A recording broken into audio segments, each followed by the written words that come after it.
On Nationwide this evening, with housing problems in the news these days, we visit an historic Waterford building which has been transformed into apartments by the Respond housing organisation. We see the work of the agency and we hear about their plans for the future. You're welcome to Nationwide, and this evening we're coming to you from Waterford City. We're here to celebrate the opening of a brand new Respond housing development in John's College, which you can see here behind me. It was a former seminary here in Waterford City.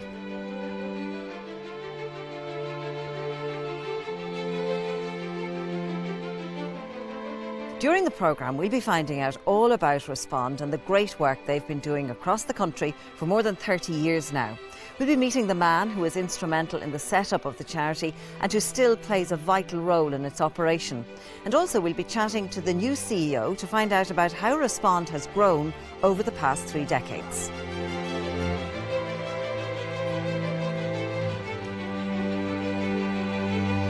Before we do all that though, let's take a look at the story of John's College, this magnificent building in the heart of Waterford City.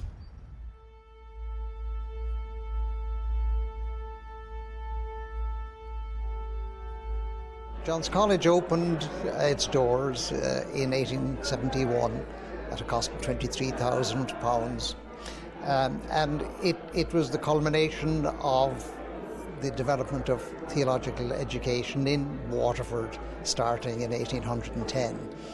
The building was designed by George Goldie, an English architect, and it's in the Gothic style, very prominent at the time, used in many churches. Goldie also designed the Sligo Cathedral.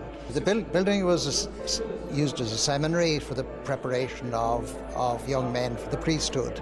It had accommodation for about 100 initially, and later would have reduced as rooms were used singly rather than for double occupancy, and continued in use right up to 1999.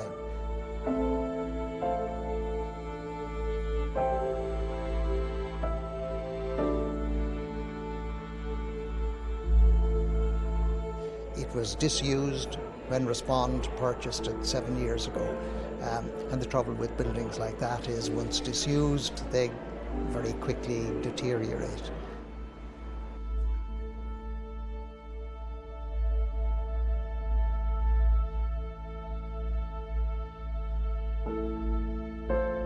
One year in my time there was 100 students here. They were even up there on top of Dashy. But then it went down and down and down, you know. I'm glad that something happened, you know, because it was a nice sore. But I felt to get burdened down. But thank God I survived, and thank God that this day has come. I thought it would never come. It fell into disrepair, and the diocese put it up for a sale at that period. And Respond looked at it, and we decided that it was worthy of a redevelopment, a prestigious building right in the heart of the city, and it would suit us perfectly because it was providing a good location for housing for older persons.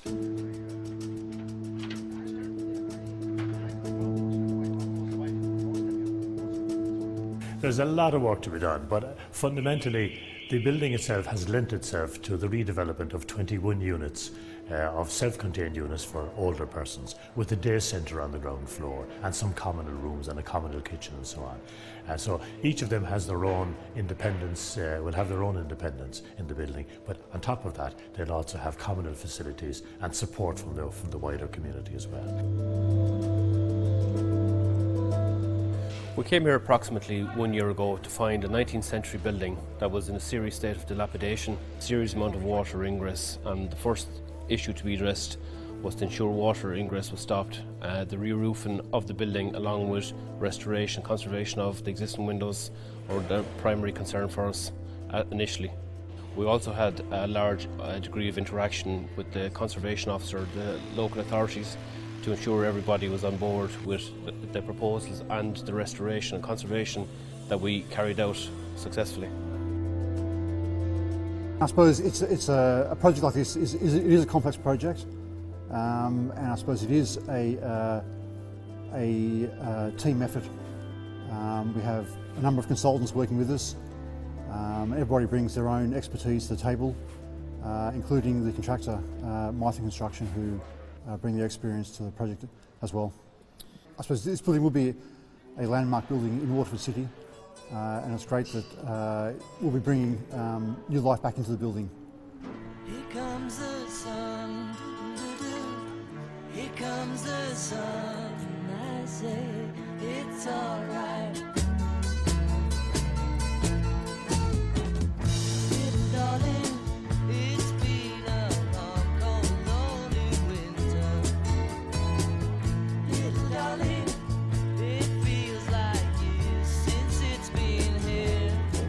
I suppose the whole Johns College development will be of paramount importance to the wider Waterford community too, because we'll be bringing people, older people from this side of the city along with their own tenants. We try to, in all of our programmes, we try to integrate our own tenants into the wider Waterford community, and I suppose the programmes that we'll be running will not be just for our tenants, we'll be inviting all older people throughout the communities to attend. The apartments in Johns College are very well laid out for older people and people with specific needs and requirements. In the majority of the apartments there's level access showers, there's lifts in key areas that are very, very close for people with mobility problems. There's a huge security factor throughout the college too, where residents have a great sense of security. We tried to save as much as we could. We kept the front of the altar, and we have that near the entrance of the building. We salvaged as many of the old floor tiles as we could, and we relayed them. But we still managed to save as many features as we could, like the timber window shutters and the old beams. Well, it's certainly worthwhile with the time and energy that has been invested in restoring this magnificent historical building, one of the historical treasures of Waterford City, we believe. It's been here for 150 years, and it would have been lost to the city except for the intervention of Respond in magnificently restoring this beautiful building to its former glory, and will be here for the benefit of the people of Waterford, hopefully for another 150 years, as a hub both for the residents that will be living here and also a hub for the wider community.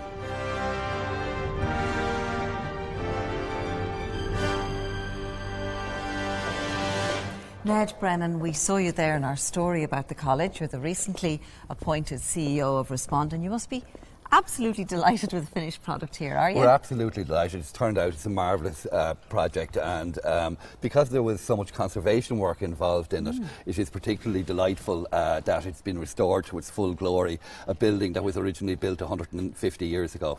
And a lovely place, a lovely kind of community for people to live in. Yeah, there's a great sense of peace and calm around the place, and residents have only moved in over the last 3.5 months, and from speaking to them, they really enjoy the place. There's a level of order in their lives, there's a level of calm, there's a level of enjoyment, and the support services are here for them as well. So residents are particularly delighted with the finished product here. I know it's not all that long since you've been with Respond, but over more than 30 years it has grown and really provides such a service, doesn't it, in this country? Yeah, Respond started out from very meagre background back in the early 80s in a response to the level of housing poverty at that stage, and it has grown greatly over the last 30 years, as you say, Mary. We now operate in 23 of the 26 counties. We've built over 5,000 houses, and we currently manage 4,200 housing, providing homes to nearly 12,000 people. And yet it's not just about housing. Sure, it's not. It's not just about providing houses for people. Housing is kind of the entree. We engage with people by providing housing, but our real mission and ethos is providing support services for families. A lot of our families and older people would be on the more vulnerable end of the spectrum, and our work is to engage with those families and provide them the opportunity of second chance education, provide preschool and after school programs for the children that are living on our estates, and then provide activation, nutrition programs and things of that nature for our older residents. I know that in Respond, housing policy is something that you're always working on. Yeah, well, I mean, that is our main challenge, and you know, as we all know, it's very much to the fore in all public discussions at the moment, and very much to the fore even in the discussions between the various parties with regard to government formation at the moment. You know, at this point in time, there are over 100,000 families and individuals in need of housing. So Respond has played a very strong role in advocating for that cohort of people to ensure that they have good quality accommodation and that it is delivered in a timely manner. And I'm just thinking, Ned, you know, when you look at the Respond model, it's really something that could be put into service all over the country. Absolutely. With different agencies as well. Yeah, absolutely. And we're working with virtually every local authority in the country to deliver our model of supported housing. And it's not just, you know, just providing people with comfortable accommodation with a roof over their head. It's about providing the added services. And I suppose that's what makes Respond distinct from other housing providers. It's the added value that we give to our tenants to ensure that they settle into their communities and that they avail of resources in their communities. We're not all about providing directly the programmes ourselves, but we partner with other state agencies that are operating in the various communities that we work in to gain access for our clients to those particular facilities and those particular programmes. So the work continues? Yes, and plenty of work for us to do for decades and decades. Well, it's good work and the very best of luck with it. Well, now we're going to take a break, and when we come back we'll be finding out about some of the other services that Respond provides, and we'll be meeting some of the people who benefit from those services. Don't go away, we'll talk to you again in a couple of minutes.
You're welcome back to Nationwide and to John's College in Waterford, and to this programme where we're taking a look at the work of the Respond charity and also the services that it provides to people right throughout the country.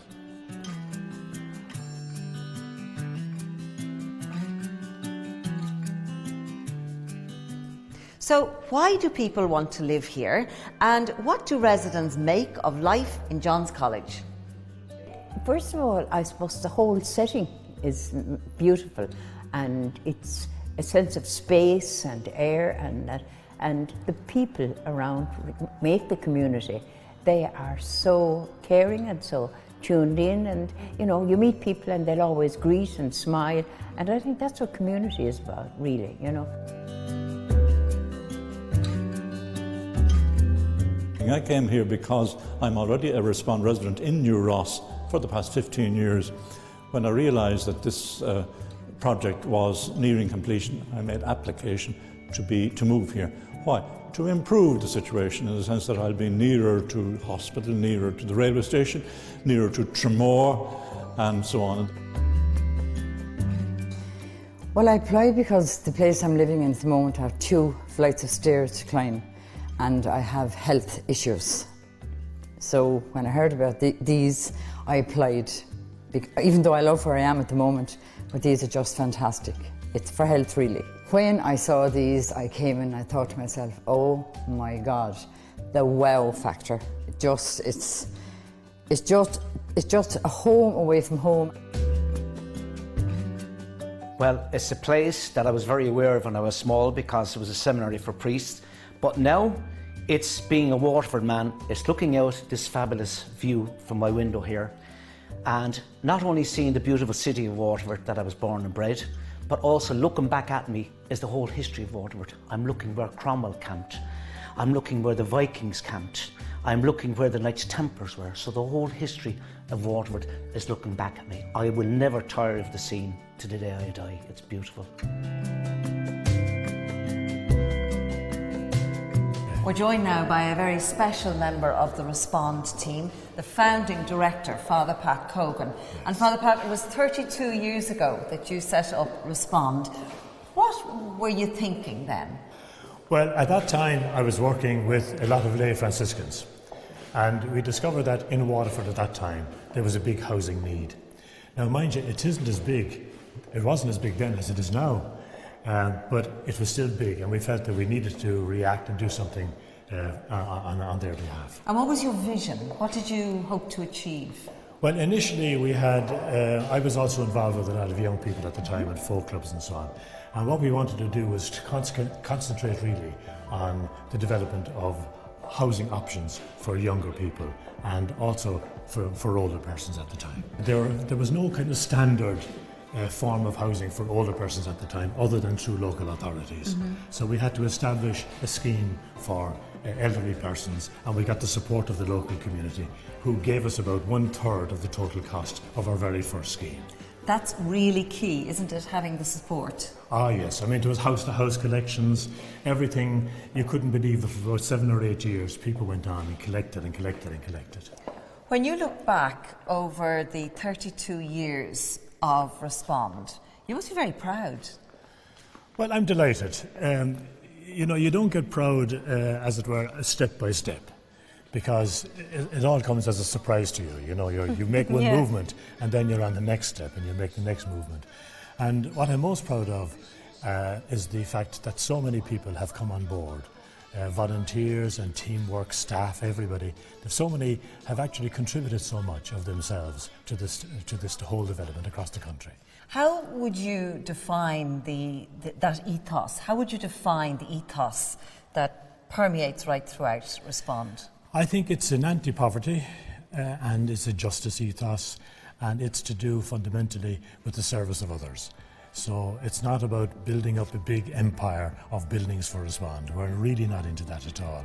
What we are into is service of other people, and how can we contribute to their development and to their whole life. When you started up Respond in 1981, did you think there would still be a need for this charity 32 years later?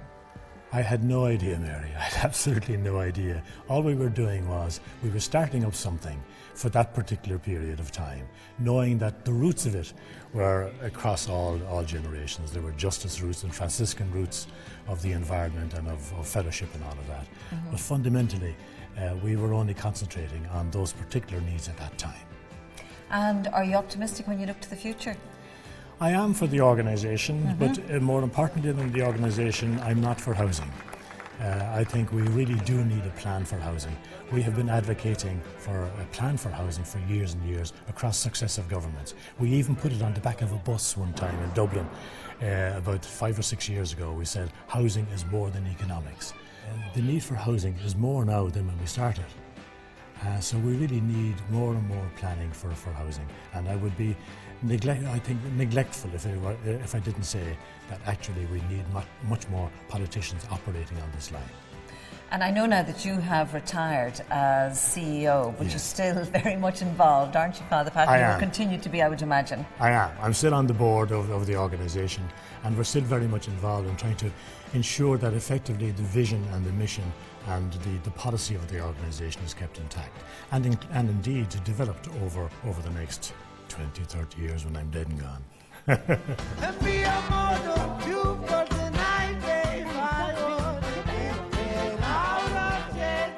It's obvious at this stage that Respond does so much more than provide shelter. One of the key roles of the organisation is education.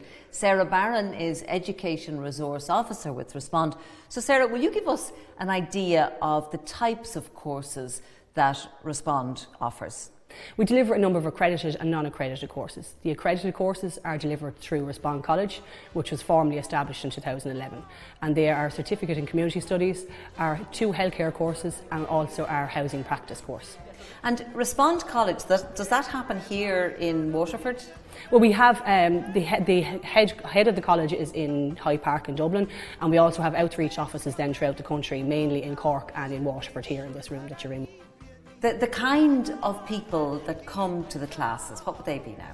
So it's dependent on the programme. So for the Certificate in Community Studies, which is the primary course that you'll meet here, they would be people that are either volunteering in the community and want to gain a qualification, or also there are people that are working for a long time in the community. We have some people that may have 30 years experience but don't have a qualification. So it's a variety of people. We also attract a number of our residents to our programmes, and that's a kind of a key part of our ethos, is around kind of giving education opportunities to our residents. Can you see the benefits to people who take a course, say from September right through to April, May, after they leave? Oh, huge. I have to say, Mary, like the difference even in the person that comes in September to the person that walks out in April, May is huge. Like we would even see in terms of their own personal confidence, their opportunities, the employment opportunities that it leads people.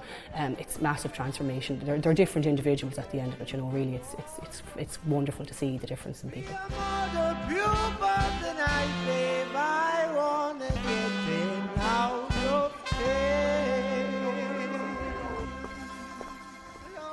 Well, we've come out now to one of the Respond centres. It's in Ardonlana in Tramore, and we're going to go inside and see how the other Respond services can enhance and can benefit a community. And I have to tell you, be prepared for a major dose of cuteness.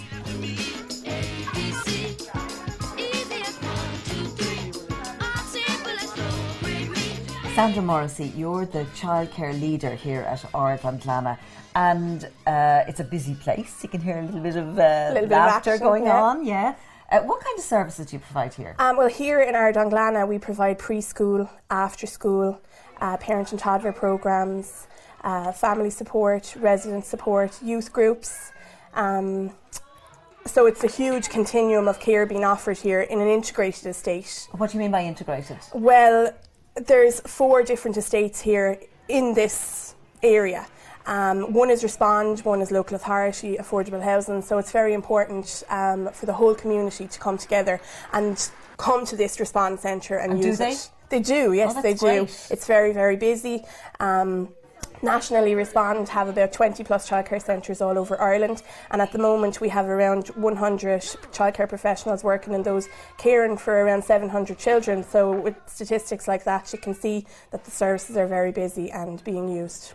It must be a great socialising occasion for the children that come here, isn't it? It is, it's great, especially in preschool. It's their first experience of education, so you want to give a strong foundation starting off for young kids, because I suppose it's very important for their growth and development.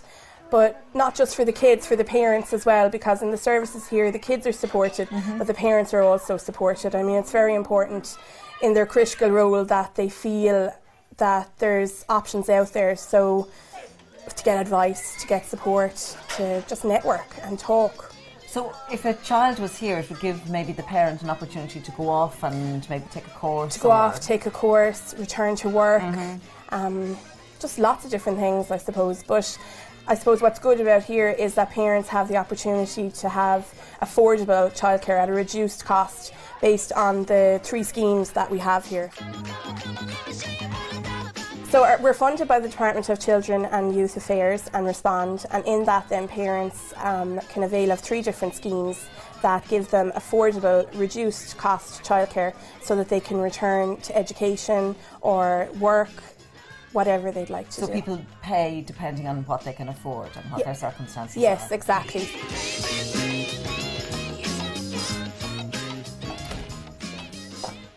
And so we come to the end of this evening's programme. It's been so inspiring to see the work that Respond does, and also to see how communities all around Ireland benefit from the services that Respond gives to its residents. They deserve our support. Keep an eye out for them.